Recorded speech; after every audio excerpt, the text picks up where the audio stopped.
Hello students, कैसे हैं आप सब। मैं एज्यूम कर रहा हूँ कि यू ऑल आर फाइन। और साथ साथ मैं ये भी एज्यूम कर रहा हूँ कि आप लास्ट लेक्चर का थोड़ा सा रिवाइज करके आए हैं। वैसे यहाँ पे लिखा भी है, एक बार रिवाइज कर लेते हैं अपन। हम लोग ने डॉट प्रोडक्ट का फॉर्मूला सीखा था, a bar dot b bar is modulus of a bar into modulus of b bar into cos theta. इसको सॉल्व करने के लिए हम लोग शायद 6 कमरे वाला मेथड भी यूज करते हैं। फिर इसी में अगर अपन मॉड्यूलस डाल देंगे ना, तो ये तो ऑलरेडी मॉड्यूलस में, तो इसको मॉड नहीं मिलेगा। ये भी मॉड्यूलस में, तो इसको मॉड नहीं मिलेगा। और कॉस थीटा में जो थीटा है वो अपन अक्यूट एंगल ही ले रहे हैं, तो शायद ये भी पॉजिटिव ही रहेगा। सो मॉड्यूलस के सामने पूरा पॉजिटिव आंसर ही मिलेगा आपको। साथ साथ में हमने ये भी पढ़ा है कि डॉट प्रोडक्ट में एलजेब्रा के सारे फॉर्मूलेस एप्लीकेबल होते हैं। फॉर एग्जांपल अगर मेरे को ये करना है, a bar plus b bar dot a bar minus b bar, तो answer is a plus b a minus b जैसा ट्रीट कर सकते हैं इसको, a square minus b square लिख सकते हैं।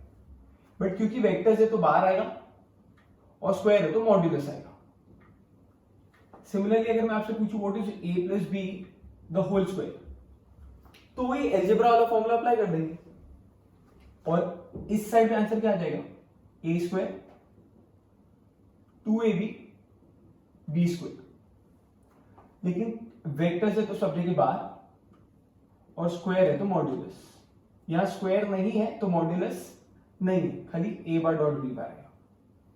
आई होप ये सब आ रहा है समझ में। तो डॉट प्रोडक्ट में एलजेब्रा के फॉर्मूलेस एप्लीकेबल हो जाते हैं, क्रॉस प्रोडक्ट में एलजेब्रा के फॉर्मूलेस एप्लीकेबल नहीं होते। क्रॉस प्रोडक्ट का फॉर्मूला है a bar dot b bar is modulus of a bar modulus of b bar into sine theta n cap, जिसको ईटा कैप भी बोलते हैं कभी कभी। इसमें जो थीटा है that is also acute angle between a and b. इसको सॉल्व करने के लिए हम लोग शायद डिटर्मिनेंट करते हैं, डॉट को सॉल्व करने के लिए 6 कमरे करते हैं। और इससे ना अगर आपको याद रहेगा तो अपन ऐसा पढ़ा था कि इससे अपने को प्रोजेक्शन मिलता है। सपोज अपने पास में एक ए बार एक बी बार है, तो जो थर्ड वेक्टर है ब्लू वाला, इसका ही नाम होता है a cross b. Right hand thumb rule से आता था, ए से बी तक जाने का right hand thumb rule follow करने का। और अगर बी से ए जाने का तो राइट हैंड को ही बी पे रखने का और बी से नीचे के साइड पे जाएगा, तो ये वेक्टर नीचे आ जाएगा। तो ए क्रॉस बी ऊपर और बी क्रॉस ए नीचे, तो ये दोनों शायद अपोजिट रहते एक दूसरे के। इसके अलावा आई जे के में ये साइकिल फॉलो होता है, आई क्रॉस जे इज के, जे क्रॉस के इज आई एंड के क्रॉस आई इज जे। उल्टा अगर आप फॉलो करोगे तो नेगेटिव साइन आएंगे। और सेल्फ क्रॉस प्रोडक्ट जीरो होता है, मतलब आई क्रॉस आई अगर लेंगे ना तो आंसर जीरो हो जाएगा। ओके, ए क्रॉस बी और बी क्रॉस से दोनों अपोजिट है, एक ऊपर जा रहा है एक नीचे। फिर भी अगर इक्वल करना है तो आप नेगेटिव साइन डाल के इक्वल कर सकते हो। ये भी ऐसा ही है, ए से बी, सपोज ए एक पॉइंट इधर है बी पॉइंट इधर है, तो ए से बी यहां से वहां जा रहा है और बी ए वहां से यहां आ रहा है। सो बी ए को अगर आप नेगेटिव साइन दोगे तो बी ए घूम जाएगा उल्टा और वो शायद सेम ए बी के जैसा बन जाएगा। फिर तो ये दोनों वेक्टर्स इक्वल हो जाएंगे अगर साइन चेंज होगी। मतलब सिंपल याद रखो ना कि अगर घुमा दोगे ना तो नेगेटिव साइन डाल के इक्वल कर सकते हो। तो घुमाएंगे नेगेटिव साइन डाल के इक्वल हो जाता है, नेगेटिव वेक्टर भी बोलते हैं इसको शायद। ये सब बातें तो अपने लास्ट लेक्चर में भी पढ़ी थी। अब थोड़ा सा आगे बढ़ते हैं और एक नया टॉपिक सीखते हैं, which is area of parallelogram। अब ये पैरेललोग्राम का एरिया कैसे फाइंड करने का। ओके, ये चीज नहीं बताई शायद मैंने आपको। Modulus of a cross b is mod a mod b sine theta. Eta cap नहीं है देखा, क्योंकि अगर आप इधर मॉड डालोगे तो इस साइड पे ईटा पे भी मॉड आ जाएगा। और मॉड्यूलस ऑफ एन कैप, अब क्योंकि कैप है तो कौन सा वेक्टर हो गया, यूनिट वेक्टर। और यूनिट वेक्टर का मैग्नीट्यूड कितना हो गया, 1। तो इसकी वो चीज वहां पे लिखी ही नहीं क्योंकि वो ईटा कैप है और ईटा कैप का मैग्नीट्यूड शायद 1 हो जाता है। आई होप यहां तक सब समझ में आ रहा है। अब आगे चलते हैं और एरिया ऑफ पैरेललोग्राम के बारे में कुछ डिस्कस करते हैं। Suppose we have two vectors, let us say this is a bar and this is b bar. और इन दोनों के बीच का जो एंगल है इसको थीटा बोल देते हैं। पैरेललोग्राम कंप्लीट करने के लिए इसके पैरेलल ऊपर और बी के पैरेलल यहां पे एक लाइन बना देते हैं। तो अपने को शायद एक पैरेललोग्राम दिख रहा है और ये पैरेललोग्राम का अपने को एरिया फाइंड करना है। अब वेक्टर में एरिया कैसे फाइंड करते हैं? सो एरिया फाइंड करने के लिए जो बेसिक फॉर्मूला यूज होता है, area of parallelogram is base into height. अब प्रॉब्लम क्या है, बेस तो अपने पास है, इसका बेस मतलब ए बार का magnitude is the base. Height अपने पास नहीं है, सो अपने को पहले हाइट निकालना पड़ेगा। उसके लिए मैं एक कंस्ट्रक्शन कर देता हूं, इधर से नीचे तक एक परपेंडिकुलर ड्रॉ कर लेते हैं। लेट अस से ये एम है, सबको नाम दे दो O A B C. O B C A is a parallelogram जिसका हमको एरिया फाइंड करना है, जिसके लिए हम ये फॉर्मूला यूज कर रहे हैं बेस इनटू हाइट।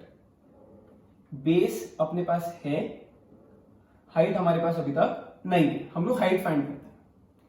सो अब हाइट फाइंड करने के लिए क्या करें? अच्छा मेरे को ये बताओ कि यहां से यहां तक का जो लेंथ है वो मॉड्यूलस ऑफ ए बार है और यहां से यहां तक का जो लेंथ होगा वो मॉड्यूलस ऑफ बी बार होगा। एंड क्योंकि ये राइट एंगल है तो शायद in triangle OBM which is obviously a right angle triangle, इस राइट एंगल ट्राइंगल में can I say that sine theta is opposite upon hypotenuse. Sine theta को sine theta ही रखते हैं। BM जिसको मैं हाइट भी बोल सकता हूं और OB which is magnitude of b bar. तो शायद अपने पास में ना ऐसा एक आंसर आ रहा है, इधर से height is equal to magnitude of b bar into sine theta, और यही हाइट ना अपन इधर यूज कर लेते हैं। सो अपना जो एरिया है वो एरिया ऑफ पैरेललोग्राम क्या बन जाएगा? Area of parallelogram will be base which is modulus of a bar into height which is modulus of b into sin theta। और यही चीज को अगर ध्यान से देखें, so what is modulus of a modulus of b into sin theta called as? This thing is nothing but modulus of a cross b. So this is called as area of parallelogram, और ये area of parallelogram का formula है। तो क्या मिला आपने को formula? What is area of parallelogram? Cross product of the adjacent sides. देखिए यहां पे लिख के भी देता हूं, area of parallelogram is, area of parallelogram is, ये याद रखना, क्रॉस प्रोडक्ट किसका? एडजेसेंट साइड्स का। Cross product of adjacent sides, बाजू बाजू वाले साइड्स का क्रॉस प्रोडक्ट लेंगे तो एरिया ऑफ पैरेललोग्राम मिल जाएगा आपको। आई होप यहां तक समझ में आया ये। इसी में ना एक और डायग्राम बना के देखते हैं। एग्जांपल ये इजी है, आप समझ जाओगे। अगर इसका नाम है PQRS, सो इस पैरेललोग्राम का अगर अपने को एरिया फाइंड करना है तो what is area of parallelogram here? Cross product of adjacent sides का मैग्नीट्यूड है, sorry, cross product of adjacent sides का magnitude. So the answer will be magnitude of PS cross PQ। आप कोई भी दो साइड ले सकते हो, आप ऐसा भी ले सकते हो, SP क्रॉस SR। कोई भी दो एडजेसेंट साइड्स का क्रॉस प्रोडक्ट लेना है आपको खाली। अब इसमें ना और भी डाउट्स आते हैं, या आपको डाउट्स ऐसे आने चाहिए कि अगर अपन लॉजिकली सोचे, so what is A cross B in this diagram? Actually में A क्रॉस B जो है वो तो एक वेक्टर होता है जो शायद इस प्लेन को परपेंडिकुलर होता है, राइट हैंड थंब रूल से आता है। सो अगर मैं राइट हैंड ए पे रखूं और बी तक जाऊं तो थंब का जो डायरेक्शन है वो बाहर की तरफ आपकी तरफ आएगा। सो वो डायरेक्शन में ना अपने को एक नया वेक्टर मिल जाएगा। लेट अस से ये ब्लू वाला, ये वेक्टर बाहर की तरफ आ रहा है। इस ब्लू वाले का नाम ही ये होता है ए क्रॉस बी, ऐसे ही बोलते थे अपन शायद, जो ऊपर की तरफ आता है ए से बी जाते हैं, तो इसका नाम ही है ए क्रॉस बी। और ए क्रॉस बी का क्या करना है आपको, मैग्नीट्यूड लेना है। Magnitude vector a cross b का मैग्नीट्यूड मतलब ए क्रॉस बी का लेंथ। तो एक्चुअली भी क्या है, this is nothing but cross product वाला वेक्टर का length is also what is area of parallelogram. ये चीज ना जल्दी से डाइजेस्ट नहीं होती है कि सर क्या बोल रहे हो आप ऐसा बोलना चाह रहे हो कि ये ए है ये बी है, ए से बी जा रहे तो अपवर्ड डायरेक्शन में वेक्टर आ रहा है, इसका मैग्नीट्यूड इज सेम एज इधर जो पैरेललोग्राम बनेगा उसका एरिया। यही तो है ए और बी। आप ज्वाइन करके देखो ना, इसको इधर रखा और एक यहां पे लगा तो पैरेललोग्राम कंप्लीट भी होएगा। ए बी ने मिलके, ए एंड बी ने मिलके एक पैरेललोग्राम बनाया। ए क्रॉस बी मतलब ऐसे डायरेक्शन में वेक्टर आया, वो दोनों चीज सेम हो रही है। थोड़ा समझेगा, ट्राई करके देखना। सो यहां से बेसिकली आपको पहले इतना बताना था कि area of parallelogram is cross product of the adjacent sides. और एक फॉर्मूला है एरिया ऑफ पैरेललोग्राम का ही, इसके अलावा area of parallelogram is also area of parallelogram is also half times diagonals का क्रॉस प्रोडक्ट। तो इस डायग्राम में देखो, डायगोनल PQ है और एक PQ और एक SQ, सॉरी एक PR और एक SQ। एक साइड कॉमन रखी अपन ने और यहां से एक डायगोनल ऊपर, यहां से दूसरा डायगोनल ऊपर। इन दोनों डायगोनल्स का क्रॉस करेगा ना अगर, उसके मैग्नीट्यूड को डिवाइड बाय 2 करेगा। ये फॉर्मूला रट लो या तो, half of area of parallelogram is half cross product of diagonals का मैग्नीट्यूड। इससे भी अपने को एरिया ऑफ पैरेललोग्राम मिलता है। पैरेललोग्राम के बारे में दो फॉर्मूले अपन ने समझे यहां पे। Area of parallelogram is cross product of the adjacent sides. Area of parallelogram is also half times cross product of the diagonals. इसमें 2 डायगोनल्स हैं, दोनों डायगोनल का क्रॉस प्रोडक्ट जो डिटर्मिनेंट से फाइंड करेंगे। एक सम भी करके दिखाऊंगा मैं आपको, अपने एक्सरसाइज में सम्स हैं तो आपको समझ में भी आएगा। बहुत इजी है स्टूडेंट्स, अपन सम्स करेंगे ना तो आपको ज्यादा क्लियर हो जाएगा। So just remember we have 2 formulas, one is this and second is this. अब इसके अलावा और एक इंपॉर्टेंट चीज वो ये है कि कभी कभी अपने को एरिया ऑफ ट्राइंगल लगेगा। So what is area of triangle in this diagram. अब ट्राइंगल निकालते कैसे, इसमें से अगर अपने को ट्राइंगल बनाना है तो अपन एक डायगोनल बना लेते हैं। तो पूरे पैरेललोग्राम का एरिया डिवाइड बाय 2, 2 हिस्सों में बांट दे उसको। सो सेम फॉर्मूला अगर डिवाइड बाय 2 कर देगा तो एरिया ऑफ ट्राइंगल आ जाएगा। ऐसे ही तो होगा ना, पैरेललोग्राम के एरिया को आधा कर देना है, पैरेललोग्राम के एरिया को आधा कर देना है divide by 2।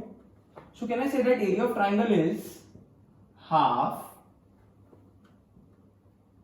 cross product of adjacent sides, cross product of the adjacent sides। और दूसरा फॉर्मूला बनेगा ही नहीं डायगोनल वाला, बिकॉज ट्राइंगल में डायगोनल होती ही नहीं। सो एक ही फॉर्मूला रहेगा अपने पास में एरिया ऑफ ट्राइंगल के लिए, खाली ये वाला। There is only one formula for area of triangle. So फिलहाल बोर्ड पे 3 फॉर्मूलेस पढ़े। Area of triangle is half into cross product of the adjacent sides. Area of parallelogram is cross product of the adjacent sides and also area of parallelogram is half times cross product of the diagonals. इतना सब समझा रहेगा। सो अब इसी में आगे बढ़ते हैं।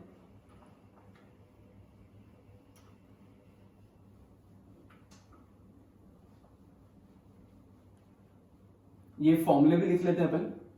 याद कर लो कौन कौन से 3 फॉर्मूले पढ़े अपन ने। What is area of parallelogram?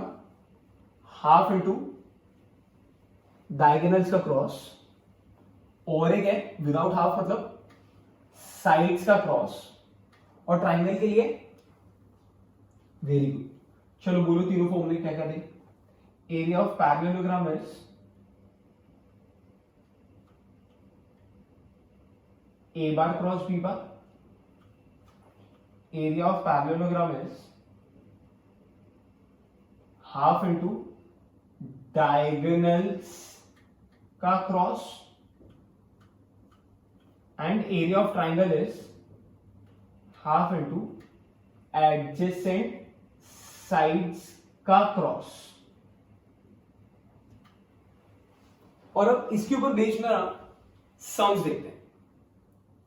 अब इसमें पहला सम अपने पास है एक्सरसाइज 5.4 का 8th सम। व्हाट इज 5.4 का 8th सम? टेक्स्ट बुक ओपन रखो, पीडीएफ है ना आपके पास में, उसमें अपने को दिया है find the area of parallelogram, area of parallelogram whose adjacent sides are the vectors a bar as 2i minus 2j plus k and b bar as I minus 3j plus 3k। मेरे को जल्दी से check करके बता figure कौन सा है सम में। Exactly parallelogram. पैरेललोग्राम का एरिया ढूंढने के लिए 2 फॉर्मूले थे। आप कौन सा यूज करोगे अगर आपको एडजेसेंट साइड्स दिए? फर्स्ट वाला है सेकंड वाला? ऑब्वियसली फर्स्ट वाला। एक ए बार है, दूसरा बी बार है। डायग्राम बना के देखिए,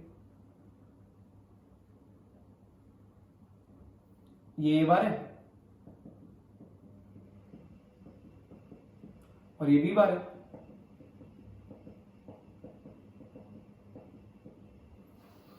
तो अभी अपने को अगर एरिया फाइंड करना है तो क्या करना पड़ता है? Area of parallelogram is, what is the formula for area of parallelogram? Sides के लिए खाली यही है ना, साइड्स का क्रॉस प्रोडक्ट। तो let us find the cross product of the sides. Now a bar cross b bar which is determinant से solve कर रहे हैं। आई जे के, पहले ए के वैल्यूज 2 माइनस 2 1, फिर बी के वैल्यूज 1 माइनस 3 3, और इसको सॉल्व करना चालू करते हैं। तो आंसर क्या आएगा? आई कैप के साथ -6 + 3 इज -3, जे के साथ 6 - 1 5, के के साथ -6 + 2 -4.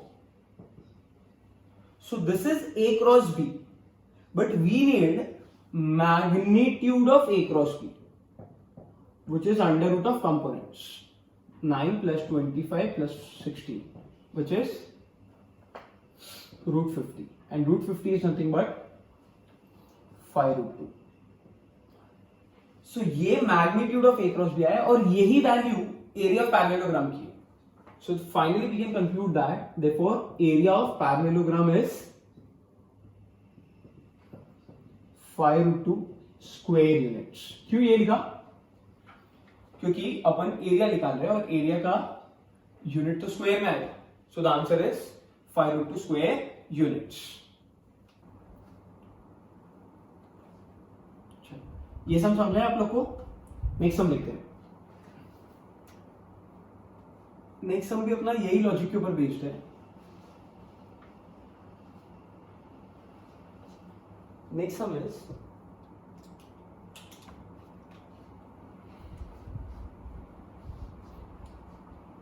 tenth वाला. What is tenth sum? Find the area of parallelogram again. Find the area of parallelogram whose diagonals are determined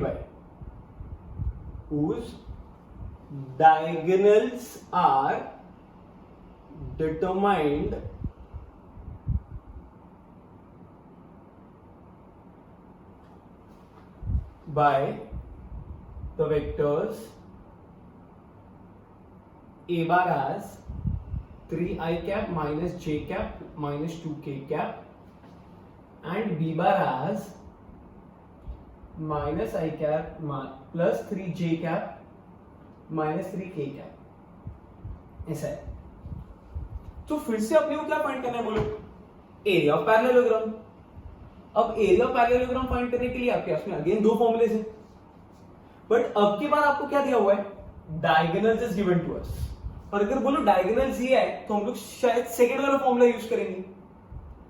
अब उस फॉर्मूले के हिसाब से डायग्राम भी देख लेते हैं. अब एक डायगोनल ये, दूसरा डायगोनल ये, और ये लोग नाम भी दिया है. पहला डायगोनल ए बार, दूसरा diagonal b bar. So area of parallelogram is, it is very simple some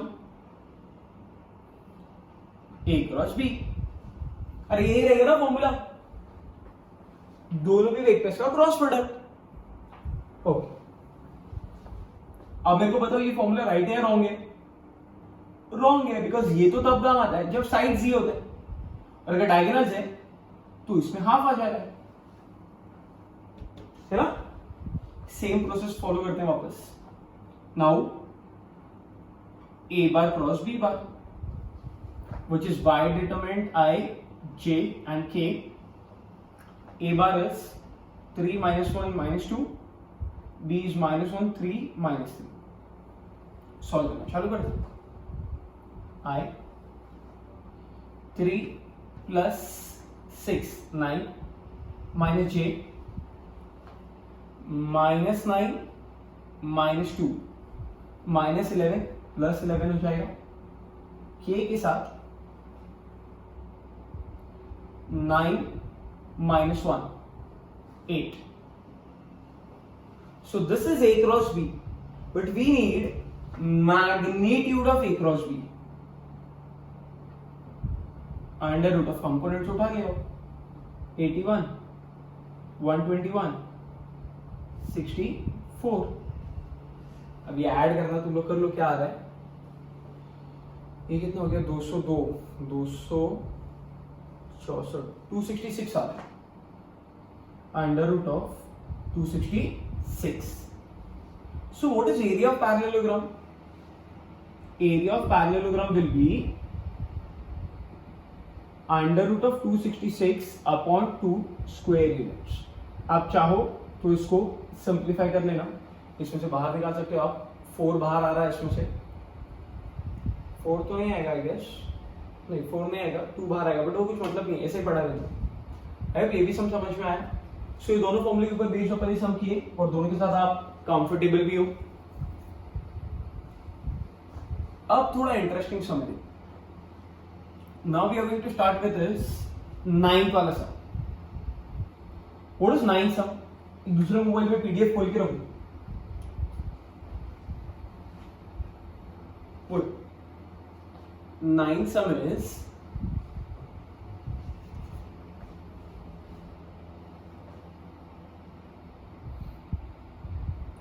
show that vector area of parallelogram, vector area of quadrilateral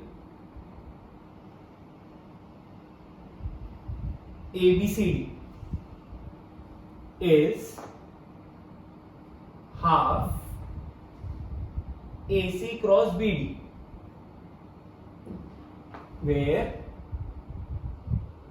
AC and BD are diagonals.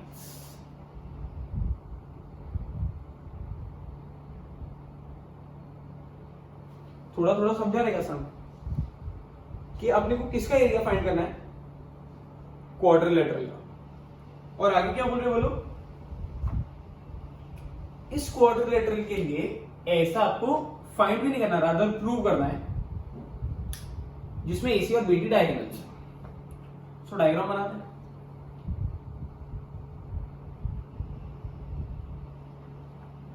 Let us say this is the quadrilateral A, B, C, D, where we have two diagonals AC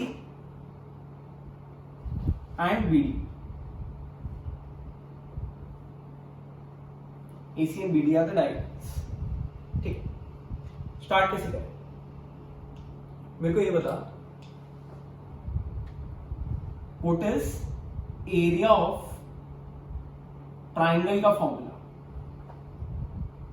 half times adjacent sides का cross product, ऐसा ही है ना, cross product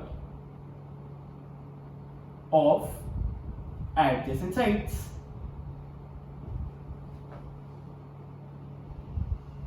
so for this particular sum, can I write area of quadrilateral ABCD is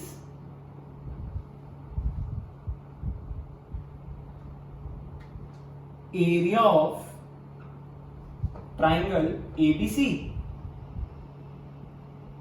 plus area of triangle ADC। अरे हाँ ना, ABC और ADC दोनों के एरिया को अगर ऐड करेंगे तो क्वाड्रिलेटरल का एरिया बन जाएगा। अभी समझा, how to find area of triangle ABC, half into adjacent sides AB cross AC ले लूं।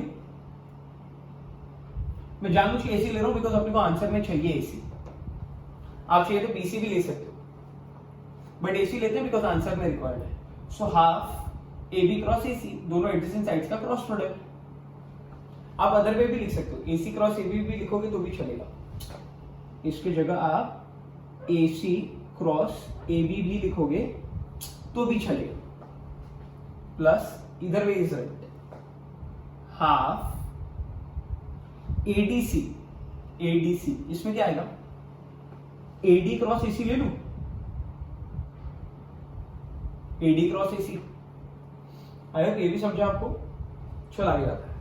अब इन दोनों में से can I take half common. So जैसे आप हाफ कॉमन ले लोगे, अंदर क्या बच जाएगा आपके पास में, AC cross AB plus AD cross AC, ऐसा ही ना। अब एक काम करते हैं, इसको ऐसे ही पढ़ा रहेंगे और यहां पे अपन घुमा लेते हैं। अब पता है वेक्टर को अगर आप घुमाओगे तो बाहर माइनस साइन आता है, घुमाओ बाहर माइनस साइन डाल दो तो क्या बन जाएगा बोलो, AC क्रॉस AD बन जाएगा ये।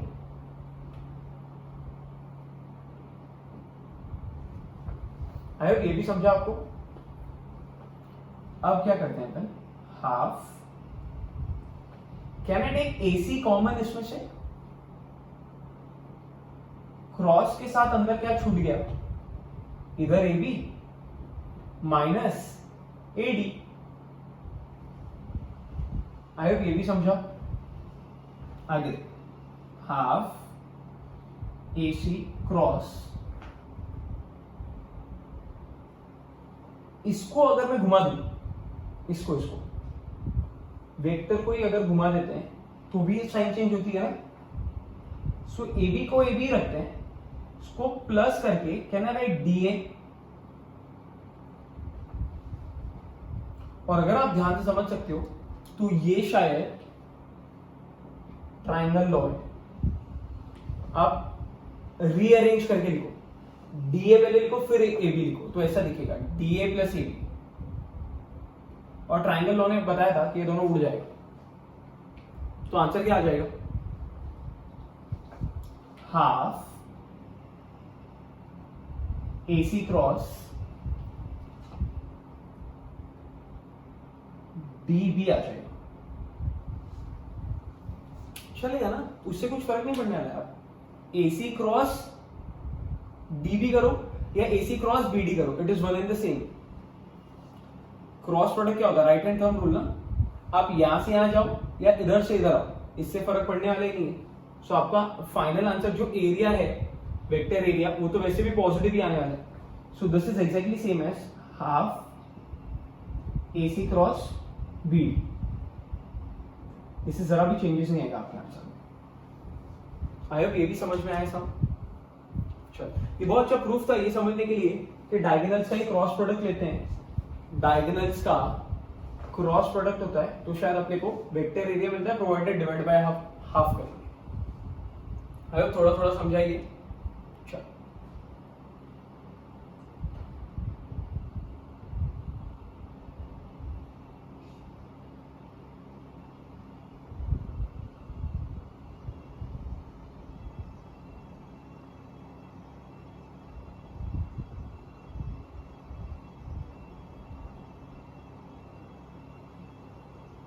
और अगर आपको एग्जैक्टली सेम लाना है तो शायद देखो यहाँ पे आप चेंजेस कर दो तो आपको वो जो एग्जैक्ट आपको दिख रहा है कि सर हमको तो वैसा ही चाहिए, तो वो भी आ सकता है। उसके लिए आपको ये सारा करेक्शन करना पड़ेगा, इससे फर्क नहीं पड़ने वाला, ये भी राइट था, बट कुछ लोगों के मन की तसल्ली के लिए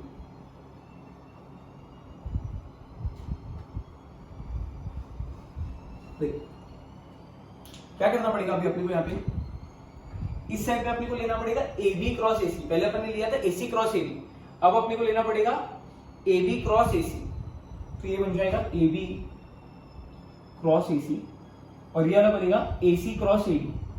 मैंने ऑर्डर में लिया था बी सी सी डी। वापस सेम प्रोसेस फॉलो करो, एक हाफ कॉमन, अंदर बचेगा A B cross A C plus AC cross AD। आपको AC पहले चाहिए तो इसको ट्विस्ट करो, तो ये बन जाएगा minus of AC cross AB plus AC cross AD। ठीक, AC कॉमन, AC कॉमन लेंगे तो अंदर क्या बचेगा, माइनस AB पहले वाले में और दूसरे वाले में AD। अब क्या करना पड़ेगा, हाफ AC क्रॉस, इसको फिर से घुमा दो तो ये क्या बन जाएगा, BA, नेगेटिव का पॉजिटिव हो जाएगा, सो BA प्लस AD। तो शायद आपको डायरेक्टली दिख रहा है AA गया by triangle law, answer is AC cross BD। इसमें अगर आप कंफर्टेबल हो तो आप ये वाला करो, इसमें मैंने करेक्ट ऑर्डर लिया है, अल्फाबेटिकल ऑर्डर फॉलो किया मैंने, पहले बी फिर सी और फिर डी। ए तो कॉमन है, ये भी समझ में आया। नेक्स्ट सम देखते हैं, और 4 सम अपना छोटे छोटे समझे आज, इजी है ये सब, कुछ ज्यादा टफ नहीं पड़ रहा है अपने।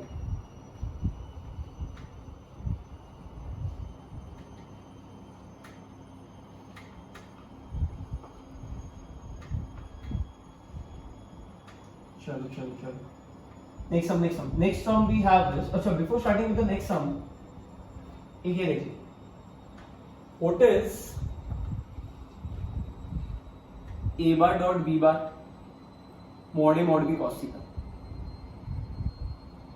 where theta is the angle between a and b। what is modulus of a bar dot b bar, mod a mod b cos theta, same ही होता है, इधर है। सेकेंड वाला, what is a cross b, mod a mod b sin theta eta cap। what is modulus of a cross b, mod a mod b sin theta, that's it। eta नहीं आता। अब इन दोनों के बीच में रिलेशन है, अगर आप स्क्वायरिंग एंड एडिंग करोगे, स्क्वायरिंग एंड एडिंग, तो क्या मिलेगा बोलो,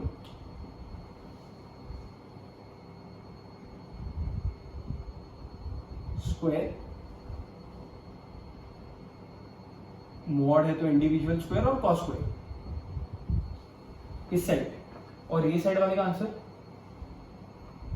स्क्वायर, इसका स्क्वायर, इसका स्क्वायर, साइन का स्क्वायर। अब ऐड करो दोनों को, तो एलएचएस वाले अपने आप ऐड होंगे, ये और ये, ए बार डॉट बी बार का स्क्वायर प्लस ए बार क्रॉस बी बार का स्क्वायर इज इक्वल टू, ये दोनों जब आप ऐड करोगे ना, सो ए स्क्वायर बी स्क्वायर कॉमन आ जाएगा, ऐसा बनता है ना।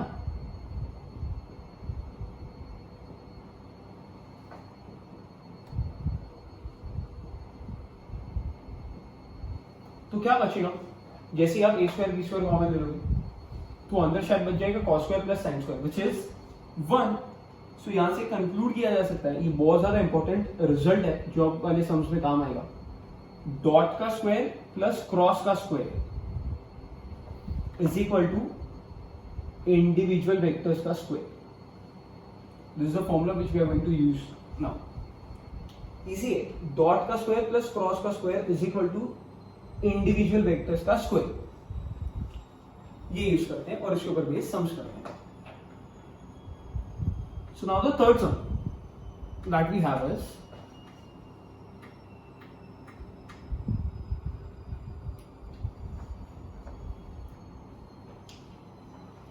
फॉर्मूला क्या बोला वापस, डॉट का स्क्वायर प्लस क्रॉस का square is equal to individual vectors का square.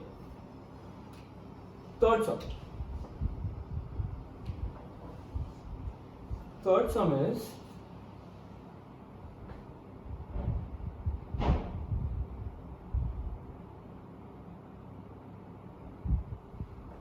a bar dot b bar is √3 and a bar cross b bar is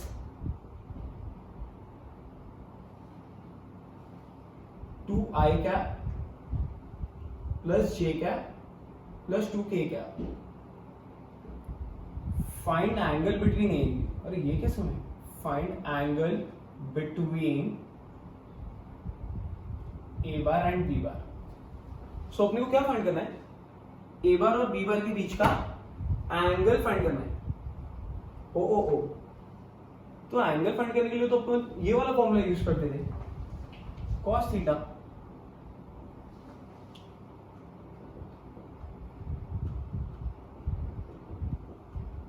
या फिर अपन ये वाला फॉर्मूला यूज करते थे जो अपन ने यूज नहीं किया, बट ये फॉर्मूला भी एग्जिस्ट करता है।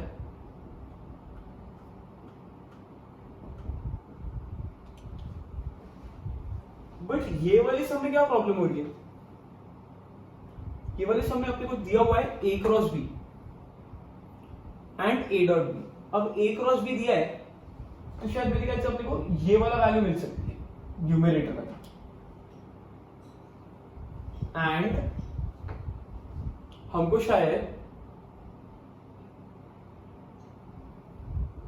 डॉट दिया मतलब ये वाली भी वैल्यू मिल सकती है। सो दोनों फॉर्मूले यूज करने में प्रॉब्लम तो है ही।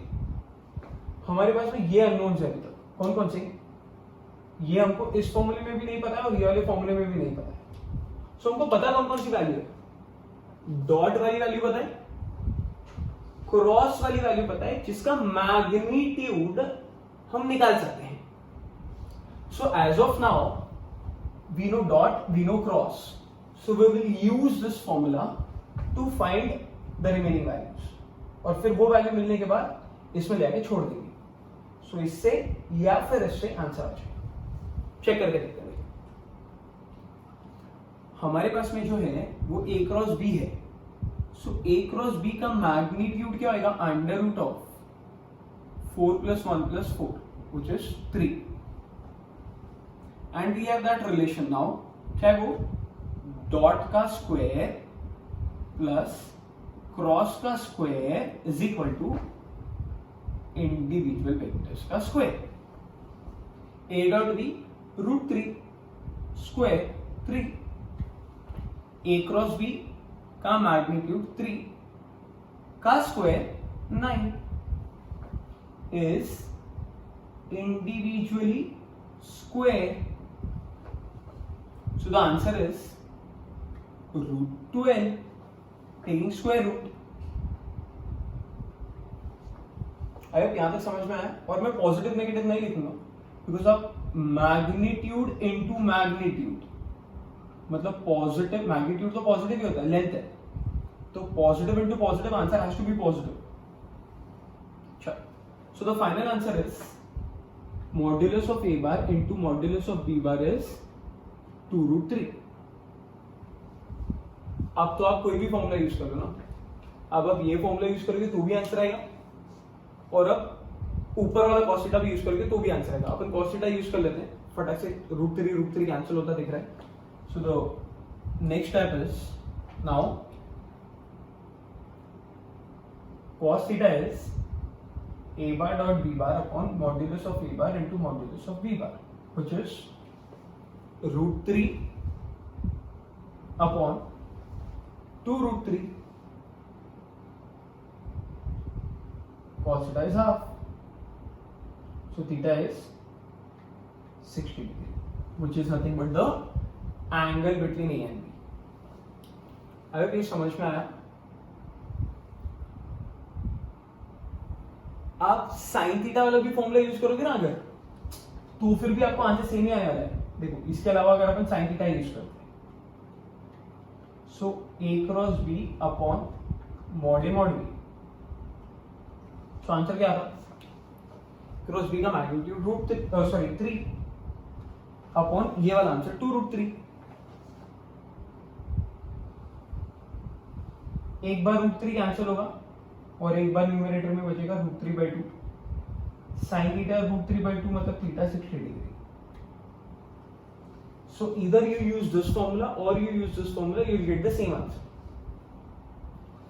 इस सम से सीखना ये था कि एंगल फाइंड करने के लिए ये दो फॉर्मूले अवेलेबल थे, बट दोनों फॉर्मूले यूज नहीं कर पा रहे थे बिकॉज इन फॉर्मूले के अंदर जो वैल्यू आती है वही पता नहीं थी, और जो पता थे वो ये ब्लू वाले। सो ये ब्लू वाले यूज करके अपन ने इस फॉर्मूले का यूज करके ये वाला अननोन निकाला। बहुत ज्यादा इंपॉर्टेंट रिजल्ट है ये, काम आएगा, समझने का ट्राई करना। और इस समय इसी के ऊपर बेस्ड है, वो देखते हैं। चलो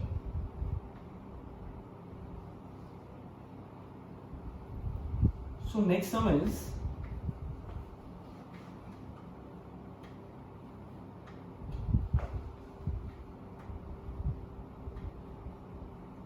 फिफ्थ वाला। What is fifth sum? Fifth sum is, आप पढ़ लो, आपको सॉल्यूशन स्ट्राइक होता है, थोड़ा बहुत ओरल सोचो, शायद आने भी लगेगा। कुछ फॉर्मूले के बारे में सोचो ना, यही तो एक फॉर्मूला है। दो समय मैं एक करता हूं, एक आप करना। फाइंड u डॉट v, ये अपने को ढूंढना है। If modulus of u is 2, modulus of v is 5, modulus of u cross v is 8। अरे निहायती हलवा समय ये तो, खाली पुट गेट है। और बहुत दिनों बाद सुन लेना हम लोग ये सारे वर्ड्स। कहां गए वो दिन?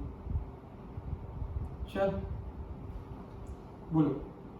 सिंस अरे यार, नाउ वो फॉर्मूला क्या आएगा? डॉट का स्क्वायर प्लस क्रॉस का square is equal to mods का स्क्वायर। ऊपर से लाओ, नीचे डाल दो। आयो, नीचे डालना तो आता है वैल्यू, डाल। ये तो पता नहीं है बेचारा। क्रॉस 8 का स्क्वायर 64, u का स्क्वायर 4, v का स्क्वायर 25, 4 टाइम्स 25 100 माइनस 64 36। सो u डॉट v का square is 36। So u dot v is plus minus 6। अब प्लस माइनस आएगा क्योंकि अब इधर मॉड नहीं है। मॉड तो गया स्क्वायर लेने के साथ साथ, क्योंकि मॉड तब आता है जब स्क्वायर आता है। अब स्क्वायर ही नहीं रहा तो मॉड की क्या जरूरत? तो अब प्लस माइनस आएगा। इसके पहले जो एग्जांपल देखा था वो अलग था, उसमें आपको इसका आंसर मिल रहा था a bar dot magnitude of a bar magnitude of b बार। तो मैंने बोला था कि आपको जो फाइनल आंसर आ रहा है वो इसका आ रहा है, इसके लिए अपने 12 ही रखा था या √12 था शायद। इसमें और उसमें डिफरेंस है, इधर में ऐसा था। हाँ।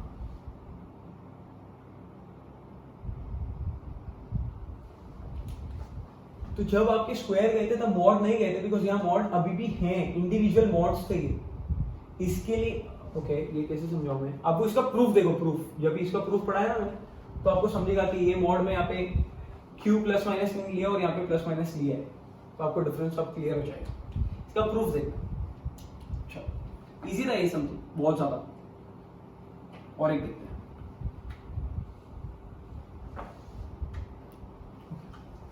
Next is sixth one. What is sixth वाला सम?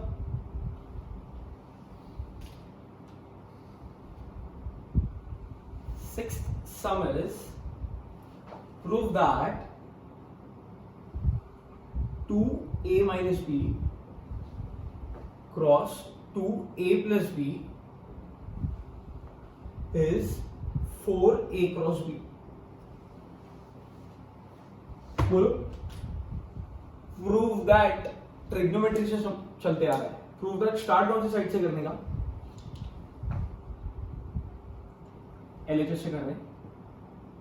a bar minus b bar cross 2a bar plus b bar. Can I take 2 common? So अंदर क्या छूट गया? a bar minus b bar cross a bar plus b bar. School में bracket multiply किया था पहले, a bar के साथ पूरा bracket minus b bar into फिर पूरा ब्रैकेट, बट इनटू नहीं है, अब आपको क्रॉस के साथ करना है। So a bar cross a plus b minus b bar cross a plus b. So we have, एक सेकेंड, हाँ 2 मल्टीप्लाई करेंगे तो a cross a plus a cross b minus b cross A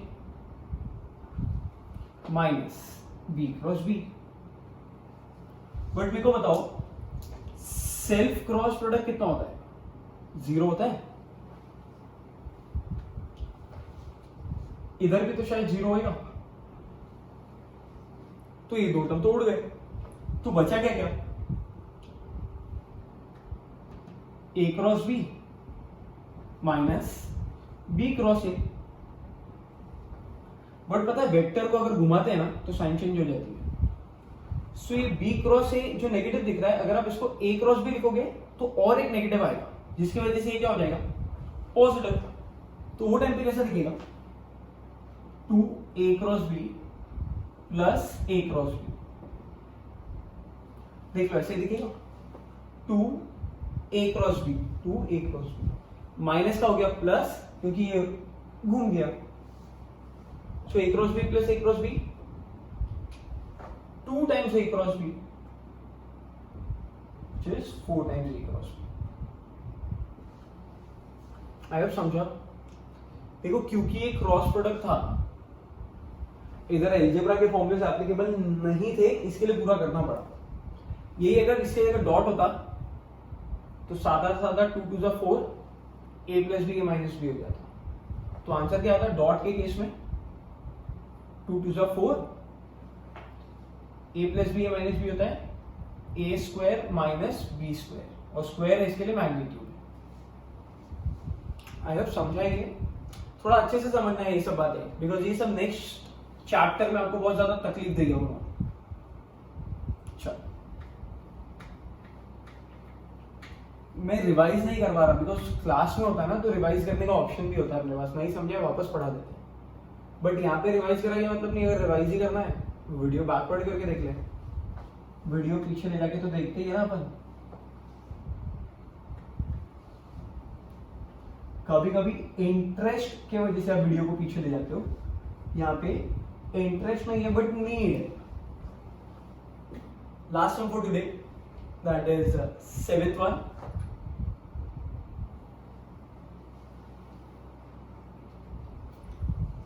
And the 7th sum is if a bar is I minus 2j plus 3k, b bar is 4i minus 3j plus k, c bar is I minus j plus 2k. Verify that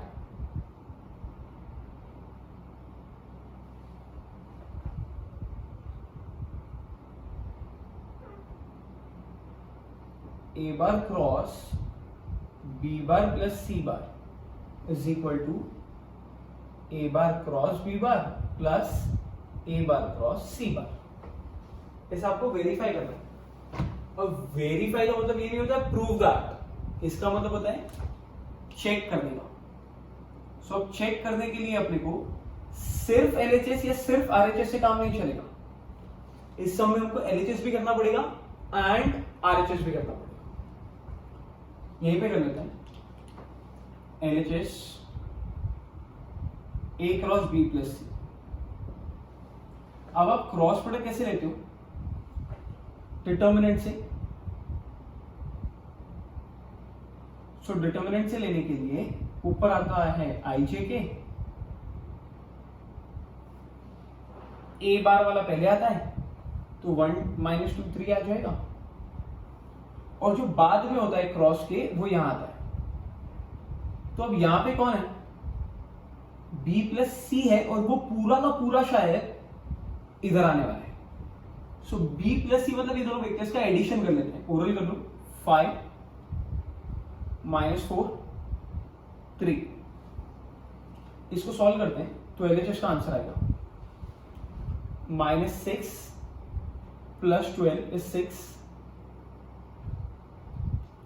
j के साथ है 3 minus 15 minus 12, और k के साथ है -4 plus 10 6। इसको देख के बहुत ज्यादा स्ट्रॉन्ग फीलिंग आ रही है सर 6 कॉमन ले लो, जरूरत नहीं है, आपको सिंप्लीफाई थोड़ी करना है, आपको तो वेरीफाई करना है। आंसर आया, हटा, आगे बढ़। अब सॉल्व करते हैं आरएचएस को। अब आरएचएस में आपको पहले क्या फाइंड करना पड़ेगा? ए क्रॉस बी। तो मैं साथ साथ में करता हूं, इधर अपन ए क्रॉस बी लिखते हैं और इधर अपन ए क्रॉस सी लिखते हैं। चलेगा ना आपको? अब नहीं भी चलेगा तो क्या ही कर लोगे। चल, ए क्रॉस सी आई जी के,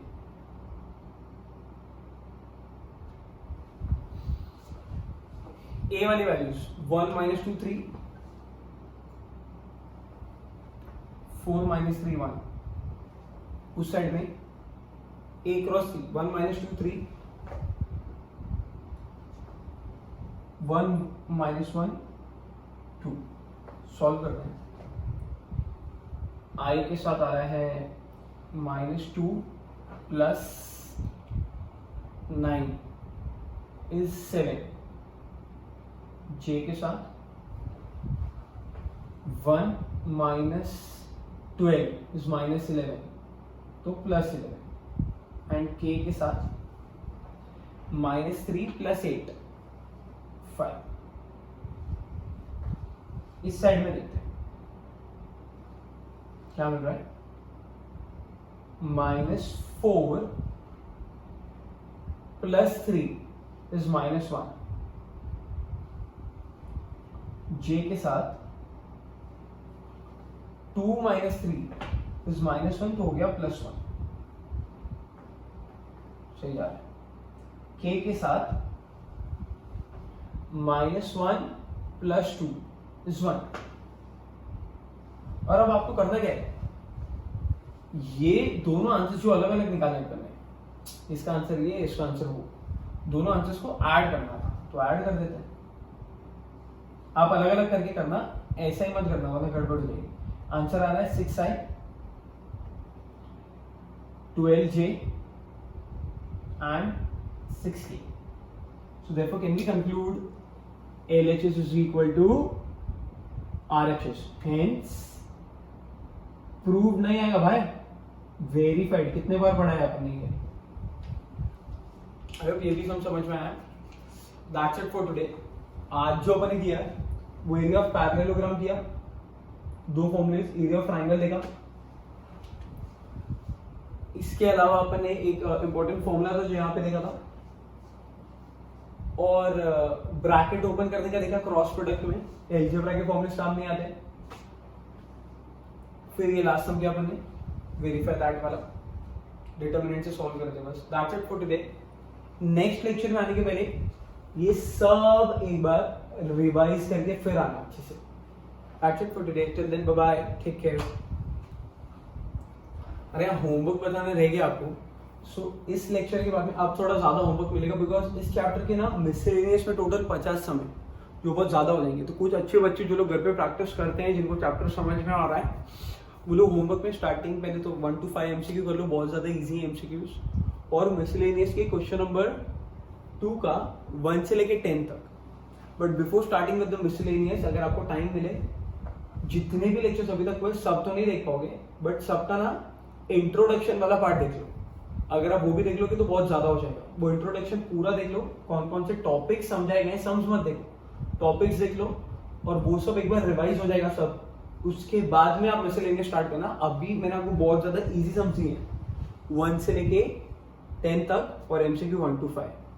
That's it for today. Till then, stay safe.